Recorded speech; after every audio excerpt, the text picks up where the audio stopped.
Você que tem Bíblia, abra ela no Evangelho de Lucas. Evangelho escrito por Lucas, capítulo de número 5.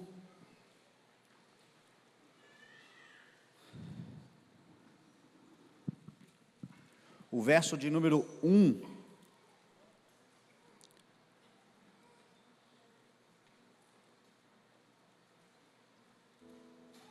Até o verso número 11.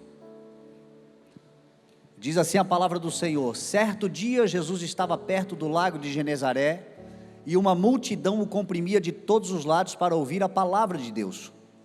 Então ele viu à beira do lago 2 barcos deixados ali pelos pescadores que estavam lavando as suas redes. Entrando em um dos barcos, o que pertencia a Simão, pediu-lhe que o afastasse um pouco da praia. Então sentou-se do barco e ensinava o povo. Tendo acabado de falar, disse a Simão: vá para onde as águas são mais fundas e lancem as redes para a pesca. Simão respondeu: mestre, trabalhamos muito a noite inteira e não pegamos nada, mas porque és tu quem está dizendo, vou lançar as redes. Quando fizeram, pegaram tal quantidade de peixes que as redes começaram a se romper. Então fizeram sinais aos seus companheiros no outro barco para que viessem ajudá-los. Eles vieram e encheram ambos os barcos, a ponto de começarem a afundar. Quando Simão Pedro viu isto, ajoelhou-se aos pés de Jesus e disse: afasta-se de mim, Senhor, pois sou um homem pecador. Pois ele e todos os seus companheiros estavam perplexos com a pesca que haviam feito, bem como Tiago e João, os filhos de Zebedeu, que eram sócios de Simão. E Jesus disse a Simão: não tenha medo, de agora em diante você será pescador de homens. Então eles arrastaram seus barcos para a praia, deixaram tudo e os seguiram. Amém? Pai, nós te damos louvor, Senhor, honra. Que privilégio podermos estar reunidos no teu nome, num local seguro, agradável, e podendo, Senhor, nesse momento colocarmos o nosso coração à tua disposição, para que a tua palavra, Senhor, esta boa semente seja semeada. E nós te pedimos, Senhor, revela-te aos nossos corações, este mês que está iniciando, aquilo que o Senhor tem falado conosco durante esses tempos, e que nós, Senhor, estamos nos colocando à disposição para te ouvir, mas sobretudo, Senhor, entender, compreender e praticar. É o que nós nos comprometemos, Senhor, em nome de Jesus. Amém. Graças a Deus. Amém. Eu já falei aqui alguns meses atrás, e eu vou repetir, porque nós continuamos lá em casa, nesse desafio. Nós estamos lá em casa já, eu acho que vai para 6 meses, sem uma pessoa para nos ajudar no serviço doméstico. E lá em casa é bem complicado, porque a Elisa tem uma loja grande, e uma loja que demanda comerciante. Quem é comerciante aqui sabe como é que são as coisas, e agora final de ano ainda começam, né, as coleções de final de ano, e Natal e Ano Novo, e toda demanda que a loja tem, ela vive viajando, e vai para showroom, e vai para não sei aonde, vai para não sei o que, e aí volta para a loja. É a vida do empreendedor brasileiro. Eu, com o serviço da igreja, e com tudo que a igreja exige, temos lá em casa 2 filhos pequenos ainda, e um grandão também. Então assim, a casa é uma casa movimentada, e demanda de cuidados, e sem alguém para nos ajudar tem sido muito difícil. Tem sido difícil. É roupa, é limpeza da casa, enfim. E aí, nesta dificuldade que estamos, eu fico pensando, eu não sei se é falta de gente que se propõe a trabalhar, porque a gente já marcou com várias pessoas e dizem que vão e não vão. Ontem ainda, sábado, a Elisa tinha marcado com alguém que ia lá para fazer uma entrevista do emprego, marcou às 2 horas da tarde, não apareceu. E tem sido assim, tem sido um desafio. Eu já estou começando a perceber ou a acreditar que tem algum tratamento de Deus para nós assim nesse processo. Não sei se é a grana que está curta demais, né? Porque às vezes o que pode pagar não é o que as pessoas querem receber. É igual aquela história, você pensa que um pedreiro, por exemplo, é pobre, até o dia que você pede um orçamento para ele, descobre que o pobre é você, né?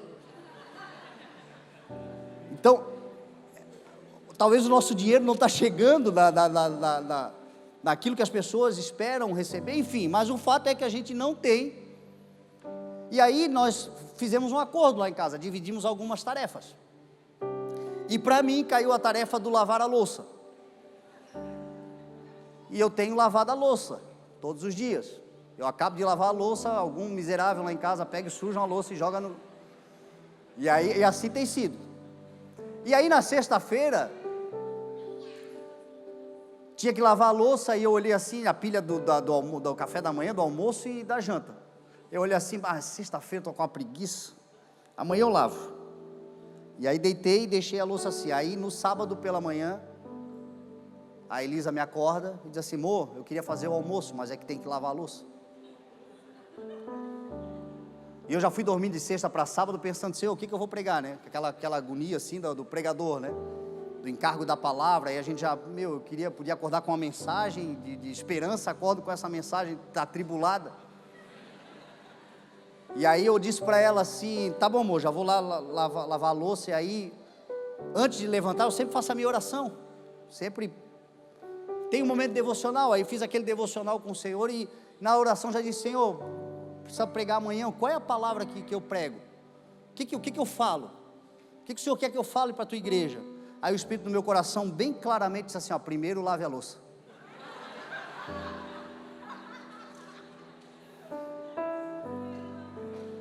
Olha, e é porque eu não vi, mas eu acho que se eu pudesse ver, eu veria Jesus falando para mim isso com aquele sorrisinho de canto de boca, dizendo assim: ó, você entendeu o que eu quis dizer, eu já te dei a mensagem. E eu estou falando para uma igreja inteligente, um povo que pensa, e eu tenho certeza que você já entendeu a mensagem. Eu poderia até terminar aqui, mas eu vou continuar só para que você tenha certeza que é Deus falando com você mesmo. Primeiro lave a louça. Porque às vezes a gente fica pensando: Deus fala comigo, me usa, me leva às nações, promove o teu propósito na minha vida. Aí o Senhor diz assim: claro, esse é o meu propósito para a sua vida, mas primeiro conserta esse teu relacionamento que vem todo atrapalhado até aqui. Primeiro conserta a tua casa, te alinha novamente com a tua esposa, com o teu marido, porque a minha palavra diz que aquele que não cuida bem da sua casa não está apto para cuidar da igreja do Senhor.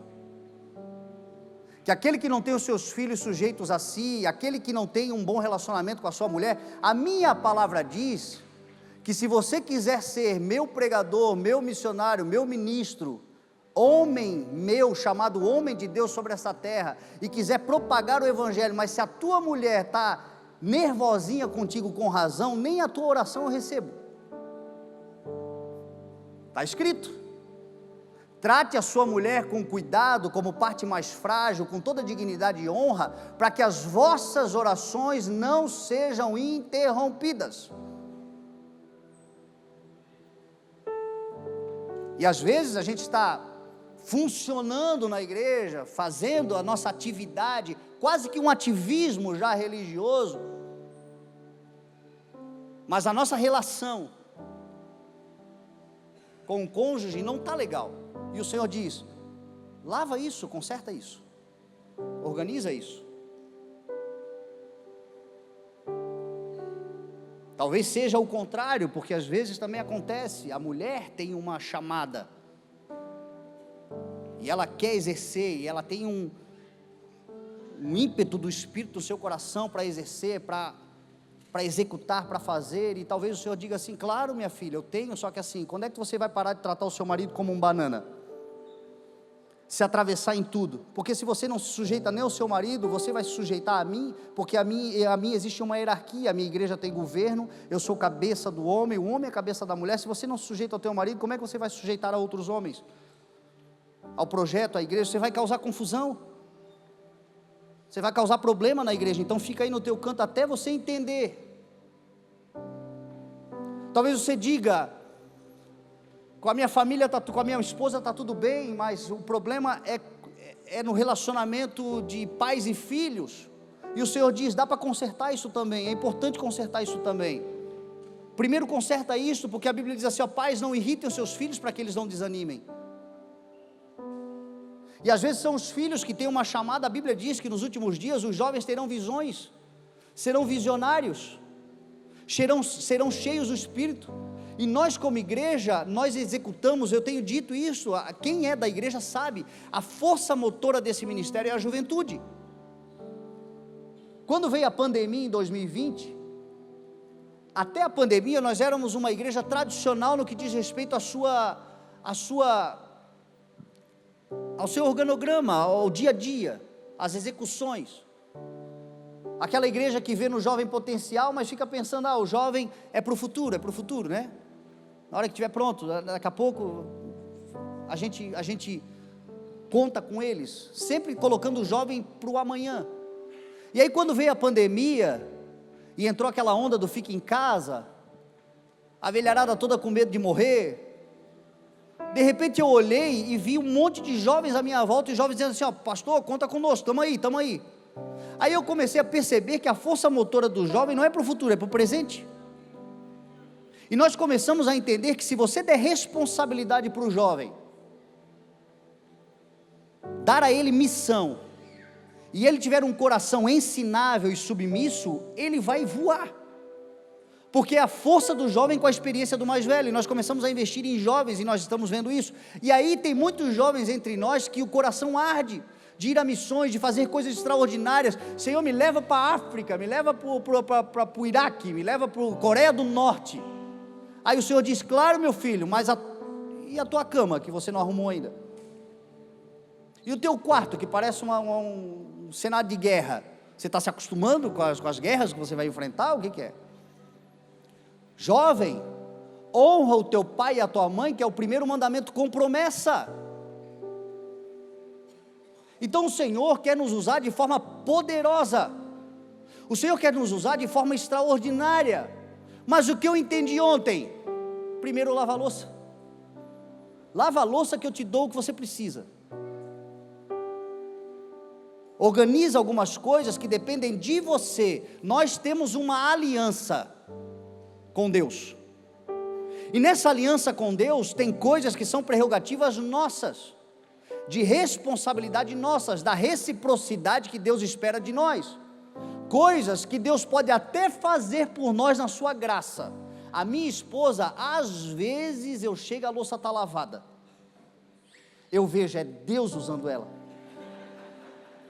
é bondade, ou mulher usada por Deus, mas é muito raro acontecer isso, e quando acontece, eu preciso entender que é a graça, porque no nosso acordo a responsabilidade é minha. E se não acontecer, eu não tenho direito de ficar bravo com ela, de culpá-la, de responsabilizá-la por algo que foi acordo. Cair na bobeira de dizer, não, pode deixar que eu cuido da louça até agora cumpra. Eclesiastes vai dizer, quando você fizer um voto, capítulo 5, cumpra, não faça voto de tolo. É melhor ficar calado do que falar alguma coisa para Deus e não cumprir. Então, se fez um voto com Deus, tenha certeza, Deus é fiel e vai cumprir a parte dele. Agora, Ele espera que nós tenhamos a responsabilidade de cumprir a nossa. E existem coisas na aliança que Deus estabeleceu com você, que Ele te responsabilizou. Quando Ele faz, é graça, é favor. Às vezes Ele nos dá um alívio, coisa boa. Mas se não fizer, eu não tenho direito de culpá-lo, de transferir a responsabilidade, de ficar indignado com aquilo que é responsabilidade minha. Jesus estava andando na beira da praia, nós estivemos lá agora, mês passado, e nós vimos o lugar onde Jesus escolheu os seus discípulos. Nós estivemos ali, nós fizemos um culto, exatamente na prainha ali, em torno de Cafarnaum, Betsaida, naquela região ali, onde possivelmente foi o lugar que Jesus chamou os primeiros discípulos, e que estava Pedro, Tiago e João, estavam ali, lavando as suas redes, consertando as suas redes, estavam ali, meio frustrados, depois de uma noite inteira, de uma pescaria que não deu resultado algum, e Jesus está andando, cercado por uma multidão, pregando e querendo pregar o evangelho, e pregar a palavra e cumprir a sua missão, mas Jesus, sabendo que ele precisava discipular, chamar outros para lhe auxiliar na grande obra que Deus havia lhe dado. Hoje não mudou. O Espírito de Deus, ele está sobre a terra. Jesus disse: eu enviarei o Consolador, eu enviarei o Conselheiro, eu enviarei aquele que pregará a verdade, até que tudo se cumpra e eu possa voltar e eu volte em glória.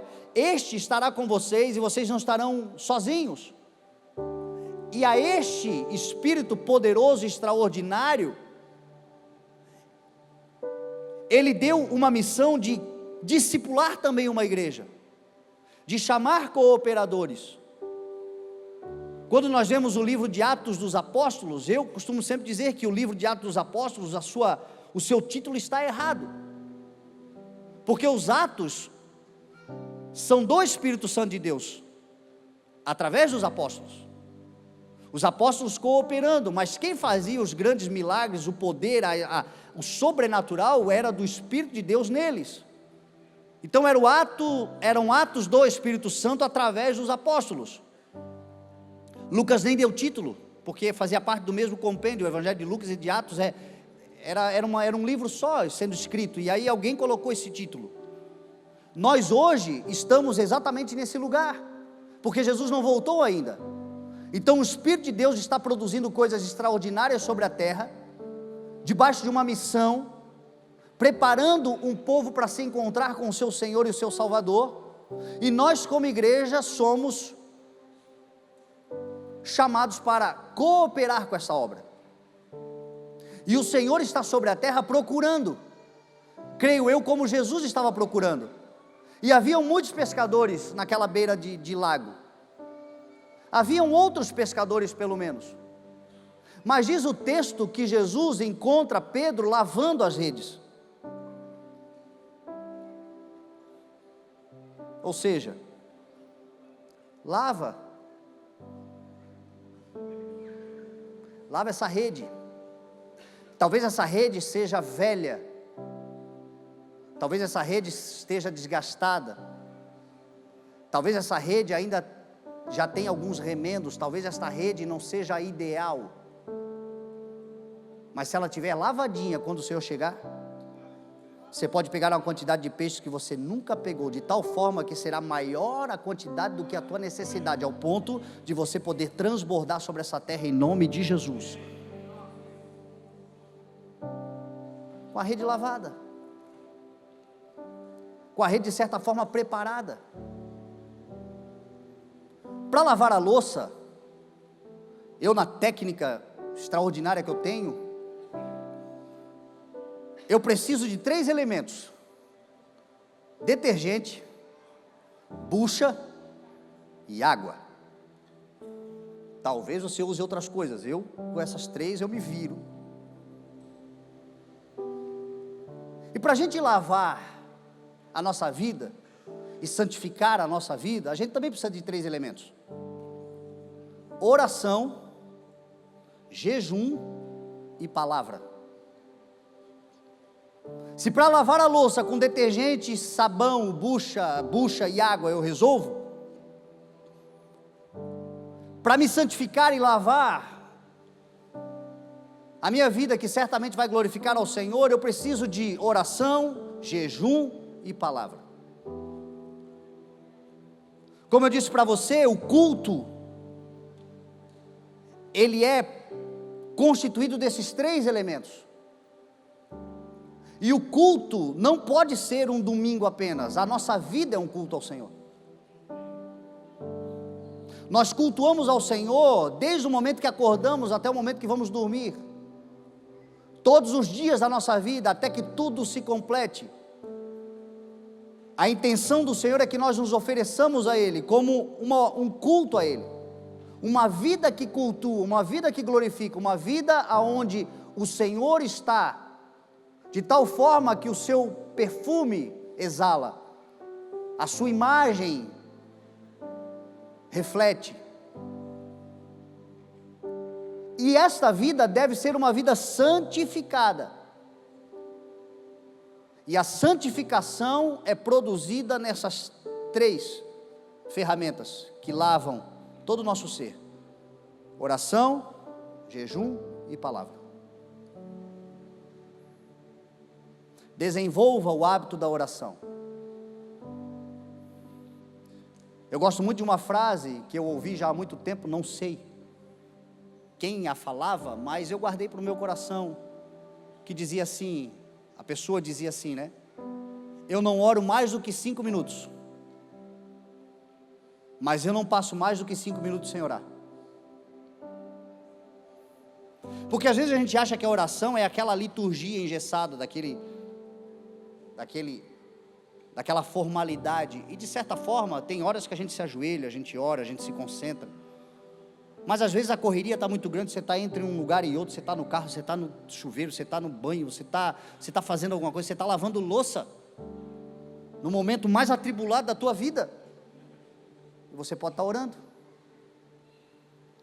falando com Deus, porque o culto é isto, na oração, na adoração, no louvor, você pode estar orando cantando, você pode estar orando louvando, você pode estar orando exaltando a Deus em pensamento, você pode estar orando falando com Deus, apresentando ao Senhor, porque a oração ela é sobretudo adoração.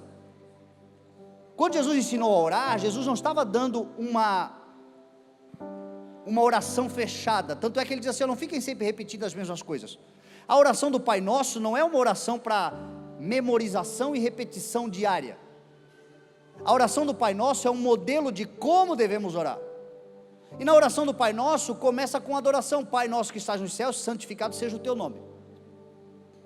Ou seja, santo é o Senhor, digno é o Senhor, glorificado seja o Senhor, maior é o Senhor, poderoso é o Senhor. É adoração. Adoração é o reconhecimento da grandeza de Deus, de quem Ele é, do que Ele pode, de ser o Criador de todas as coisas. Tudo que tem fôlego, diz a palavra do Senhor, louve ao Senhor.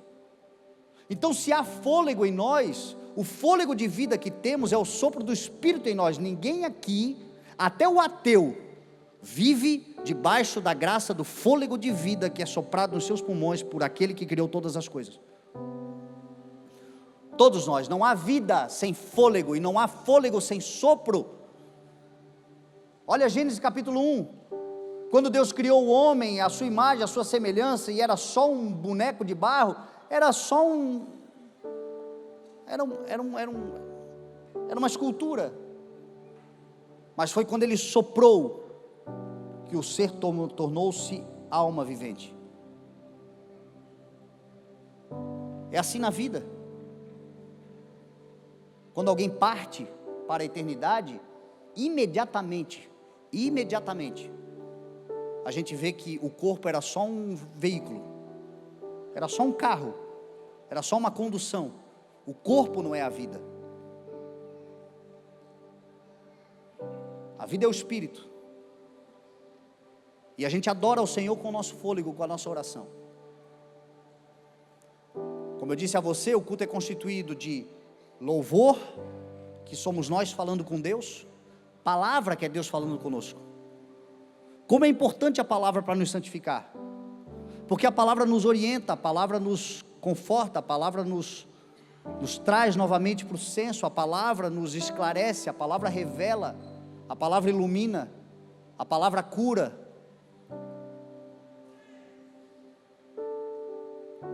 A palavra traz a sabedoria. Meu irmão, quantas bobagens nós podemos evitar, se antes de tomarmos uma decisão, lermos a palavra, buscarmos um conselho da palavra, procurarmos saber qual é a vontade do Senhor, a vida vai se tornar mais leve, as consequências serão menos dolorosas, se a gente tiver aquele minuto de prudência, de discernimento, de domínio próprio, de equilíbrio, de temperança, antes de tomar uma decisão, o que diz a palavra, o que fala a palavra. Esse é o nosso culto. E o terceiro elemento do culto é a oferta.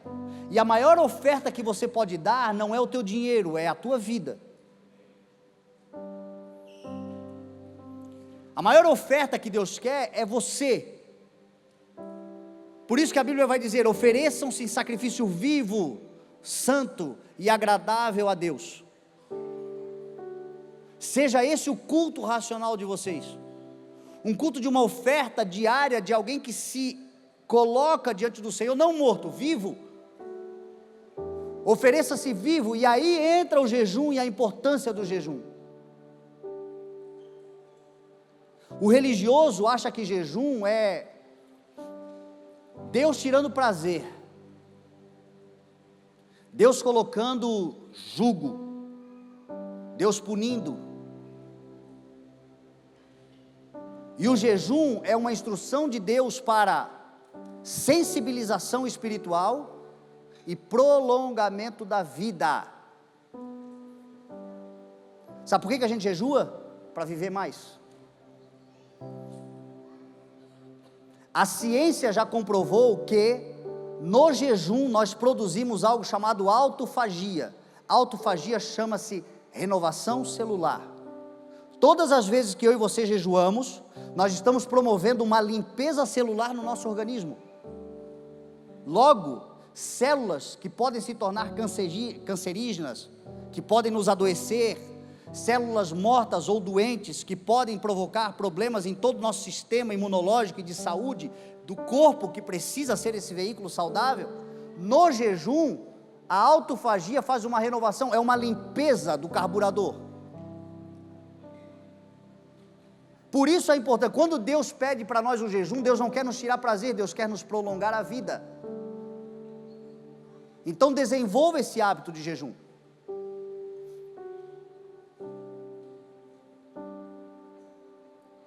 Aí você vai estar lavando-se. A importância do lavar as redes, manter esse sistema, esse organismo, com oração, com jejum, com palavra. Deixa eu dizer, como diz o Tiago, eu sempre repito isso, leva muito tempo para de repente acontecer alguma coisa. Pedro não fazia ideia do que ia acontecer com ele nos próximos 5 minutos, mas ele estava cuidando de lavar as redes, de não desanimar, apesar das dificuldades, apesar do problema, apesar do dia ruim, da noite passada ter sido tenebrosa, mas aquela esperança, quer saber de uma coisa? Eu vou lavar as redes, porque amanhã pode ser um novo dia. De repente, Jesus chegou e a sua história foi mudada completamente. Vai ser assim sobre nós em nome de Jesus. De repente o Senhor vai chegar e alguma coisa extraordinária que nós nem imaginamos, porque diz a palavra que Ele é aquele que faz infinitamente mais, além de tudo que pedimos ou pensamos. Talvez a sua oração seja extraordinária, sobre planos e projetos maravilhosos. Deixa eu dizer, não se compara ao que o Senhor vai fazer sobre você, se essas redes estiverem tão somente limpas. Só deixa limpa. De repente o Senhor pode precisar de nós para alguma coisa.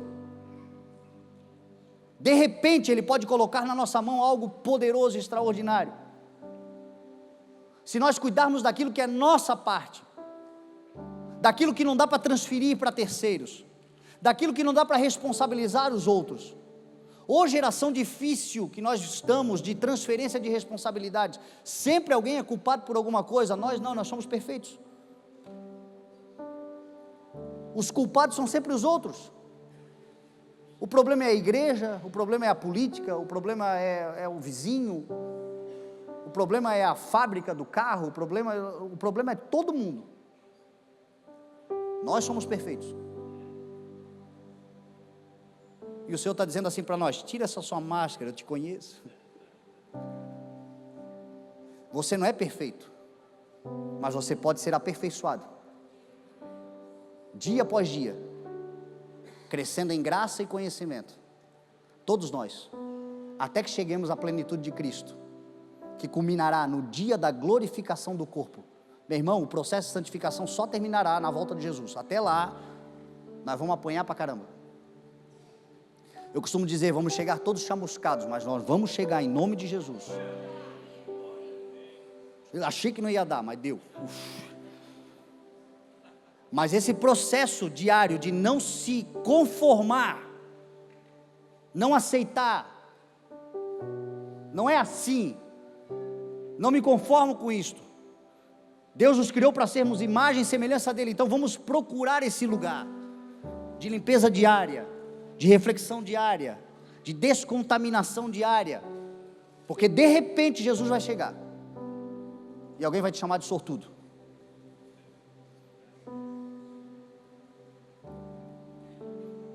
Uma outra coisa elementar, quando Jesus chega, e se Jesus chegar, isso precisa estar acontecendo: passe o maior tempo possível no seu habitat natural.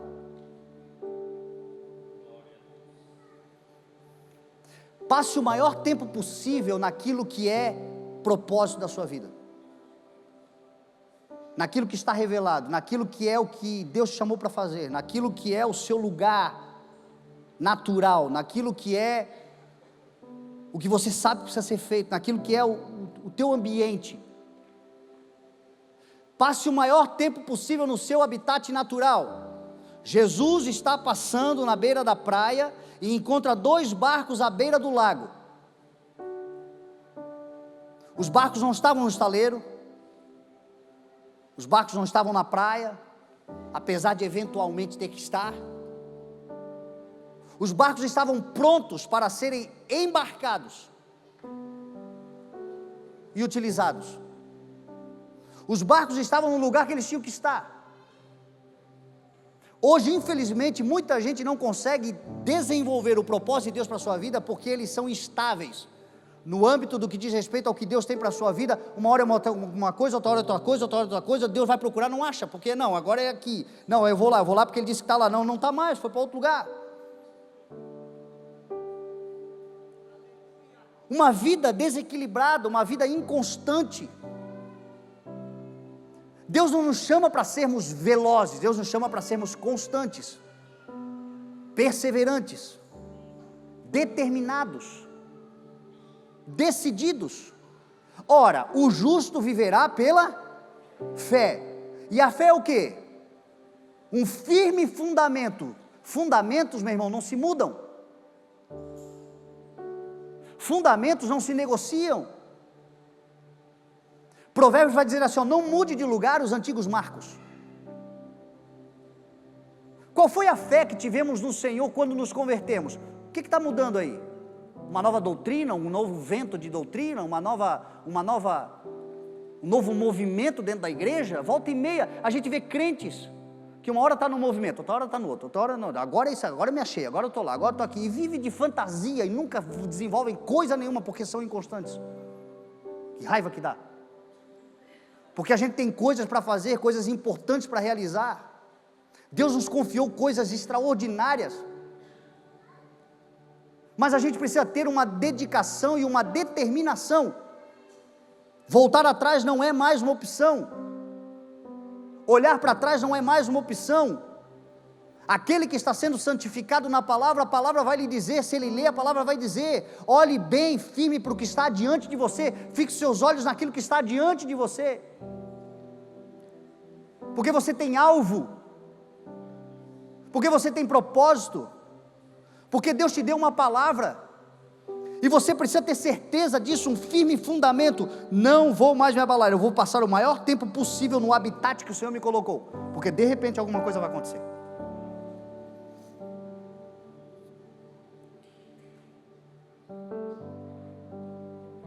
Se o Senhor te deu algo, meu irmão, eu fico pensando em Abraão, por isso que ele é o pai da fé, porque ele foi chamado para ser pai aos 75,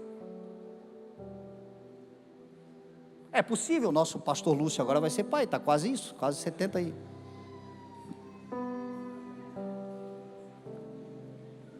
brincadeira, o Lúcio é gurizão, mas aí, o Deus que chama ele para ser pai aos 75, o que já é algo imediato, aos olhos humanos, faz ele esperar 25 anos,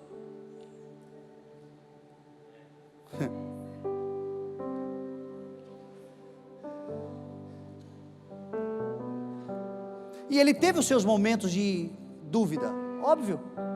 Olhando para a sua realidade, para a sua natureza, para a sua circunstância, quem nunca teve? Mas a dúvida nunca foi contra o Senhor, foi em si mesmo. Você pode duvidar de você o quanto você quiser, nunca duvide do Senhor. Você pode duvidar das suas habilidades o quanto quiser, mas nunca duvide do Deus que pode te transformar em alguém hábil naquilo que Ele propõe.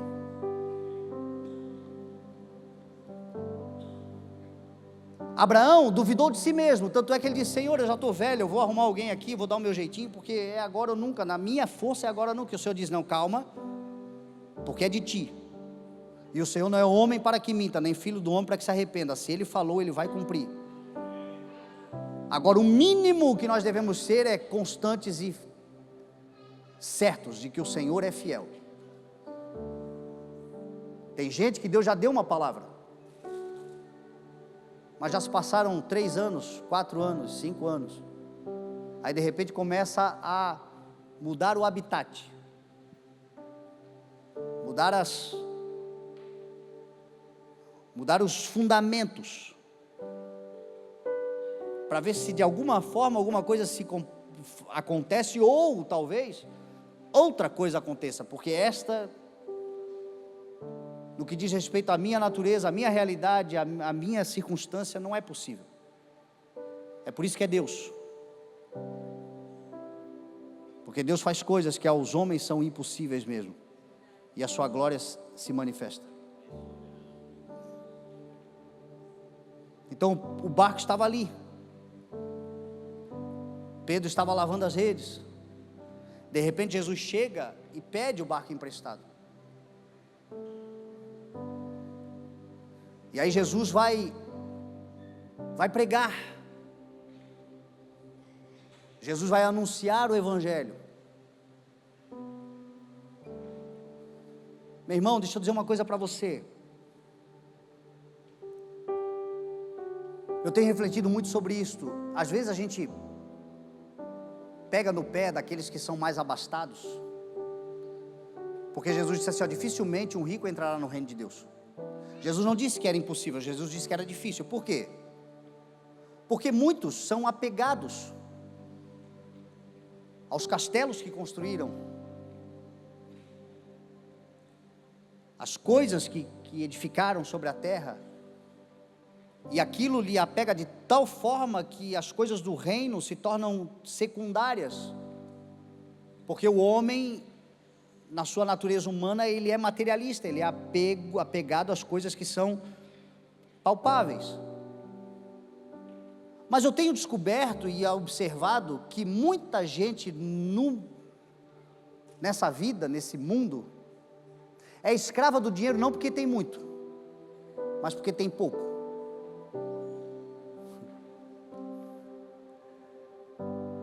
E porque tem pouco, não se coloca à disposição do Senhor.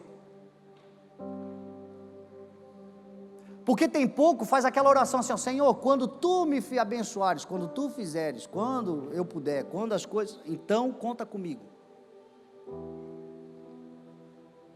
Eu falei sobre o desejo que a gente tem de adquirir isso aqui, e talvez muitos aqui dizem, a sua oração é: Senhor, se Tu me abençoar, eu vou fazer. E aí do que tem não faz, achando que o que tem é irrelevante. E o que o Senhor quer fazer na sua vida não é daquilo que Ele ainda vai promover, é a partir daquilo que você já tem, em nome de Jesus. Numa dedicação àquilo que você já tem, naquilo que você já sabe, naquilo que você já pode. A partir do lugar que você está, Deus pode te levar a coisas extraordinárias. Lembre-se, um barco que havia sido usado uma noite inteira, de uma pescaria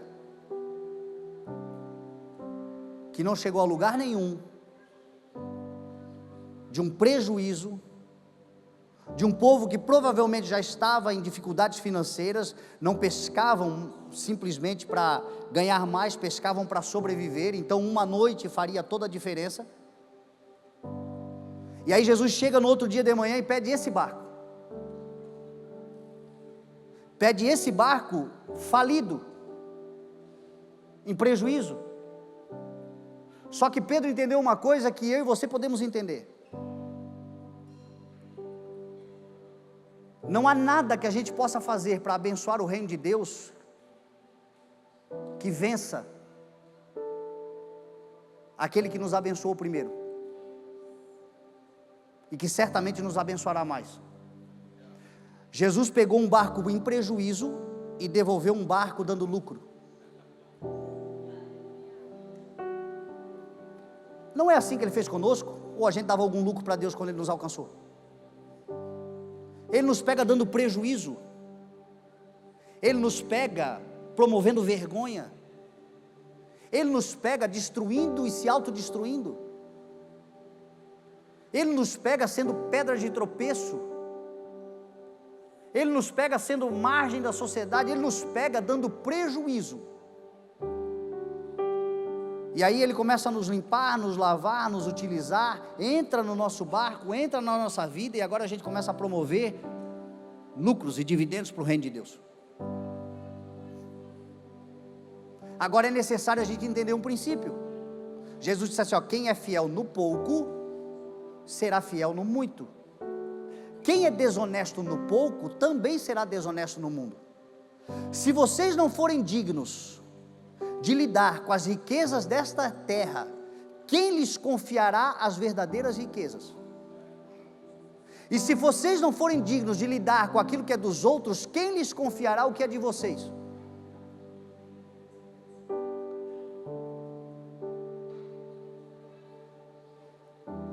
Tem coisa que pertence ao Senhor. O melhor do nosso tempo, o melhor da nossa vida, o melhor da nossa história, o melhor de quem nós somos, a primícia de todas as coisas pertence ao Senhor. E tem gente que não está sendo fiel nisto, digno nisto, honesto nisto, e não é nem por perversidade, é por achar que isto é irrelevante, meu irmão. Ofereça o teu barquinho do jeito que está, nas mãos do Senhor, e aquilo que está dando prejuízo, Ele vai devolver dando lucro em nome de Jesus, porque a bênção do Senhor é sacudida e transbordante em nome de Jesus. O que disse Jesus? Dei e vos será dado, boa medida, calcada, sacudida e transbordante. Dê o que? Dê o que você é, meu irmão. Se entregue do jeito que você está. Não fica pensando, Deus, quando eu corrigir. Tem gente que agora na hora da ceia vai ficar cheio de condenação. Eu não fui bem no mês de setembro, eu acho que eu não mereço a ceia. Porque a gente fica o tempo todo buscando essa performance, essa autoavaliação. E o Senhor está dizendo assim, ó, se ofereça com sinceridade,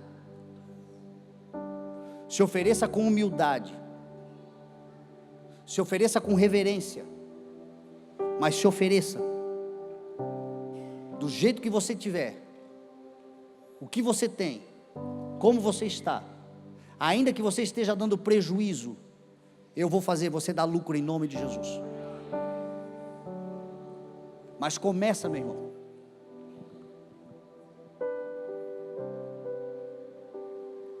Quando o Senhor se manifestar na sua vida, você vai saber. Porque quando o Senhor se manifesta na nossa vida fazendo algo extraordinário, Ele revela, toda manifestação de Deus revela a nossa fragilidade, a nossa incapacidade, a nossa incompetência. E não porque somos inúteis. Pedro era um exímio pescador. Pedro sabia pescar. Tanto é que Pedro diz, mestre, eu pesquei a noite inteira e eu não peguei nada. Pedro não estava só dizendo que foi pescar aleatoriamente. Pedro estava dizendo, olha, eu vivo aqui nesse mar. Se nós não pegamos de noite, qual é a probabilidade de pegar agora? Senhor, eu já pesquei a noite inteira, não peguei nada, mas na tua palavra eu vou lançar as redes. Você tem uma palavra do Senhor? Então pega essa rede que está lavadinha e lança, meu irmão. Você tem uma palavra do Senhor? A tua vida está nas mãos do Senhor? Então confia naqueles tipos de palavras que o Senhor diz assim, ó, sai desse barco e anda sobre as águas. Confia naquelas palavras que são palavras de encorajamento, mas que demandarão de exercício de fé, que nos tiram dessa zona de conforto, desse lugar de comodismo, que nos levam a empreender, que nos levam a acreditar, que nos levam a dar passos, que talvez para muitos serão loucura, mas você sabe quem está na sua vida, e você diz assim ao Senhor: no que depender de mim vai estar tudo errado, mas eu confio na tua palavra, e por causa da tua palavra eu vou. Meu irmão, nós só estamos aqui por causa da palavra do Senhor.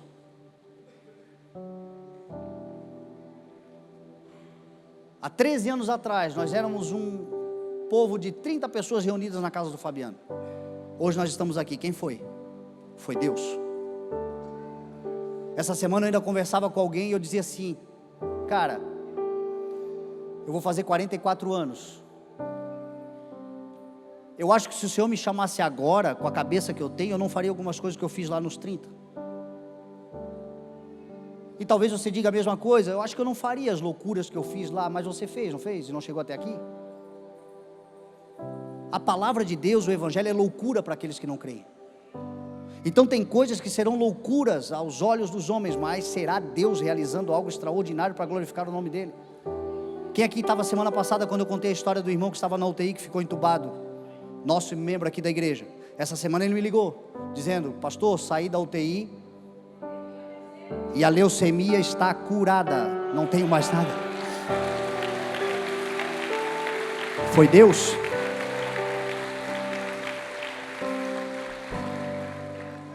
Saindo daqui eu quero ir para a igreja, eu quero ir para o culto. Quem aqui já viveu algo extraordinário da parte de Deus e sabe que foi Deus? Tinha tudo para dar errado e deu certo. Quem aqui pode dizer: Senhor, olha, realmente foi Deus, não tem outra explicação senão Deus. Porque é assim mesmo, quando Ele faz,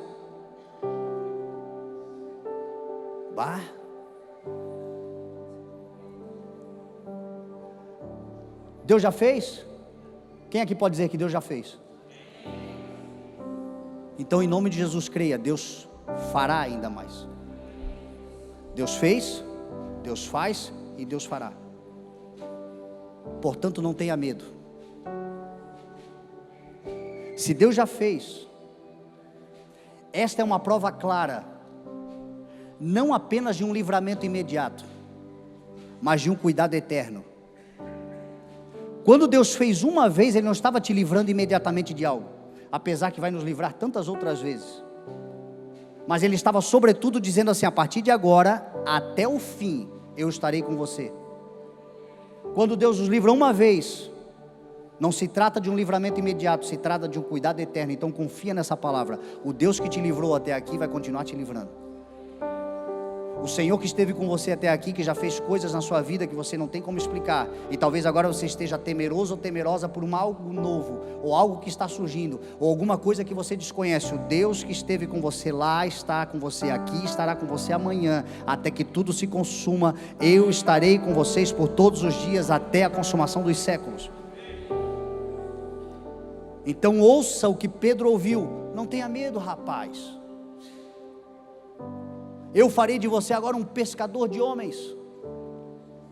E foi por isso que Pedro teve a coragem de pegar um barco cheio, deixar na beira da praia com o pai de Zebedeu e de Tiago, os Zebedeus, o pai de Tiago e de João, e foram seguir Jesus, porque eles entenderam que o livramento não fora imediato, apesar de imediatamente ter resolvido uma situação. Eles entenderam que agora o cuidado era eterno. Então eu não temo mais. Se Deus já se manifestou na sua vida uma única vez, ainda que já tenha feito isso há muito tempo atrás, não tema, o Deus que te livrou lá está com você hoje aqui, estará com você nos novos desafios. Então se lance, em nome de Jesus. Não tenhamos mais medo, sejamos o que Deus quer de nós. O que Deus quer de você? Jesus queria de Pedro que ele fosse pescador de homens agora. O que o Senhor quer de você? Não tenha mais medo. Seja o que Deus quer que você seja. Vá onde o Senhor quer que você vá. Sirva como Deus quer que você sirva. Faça do jeitinho que Ele quer que você faça.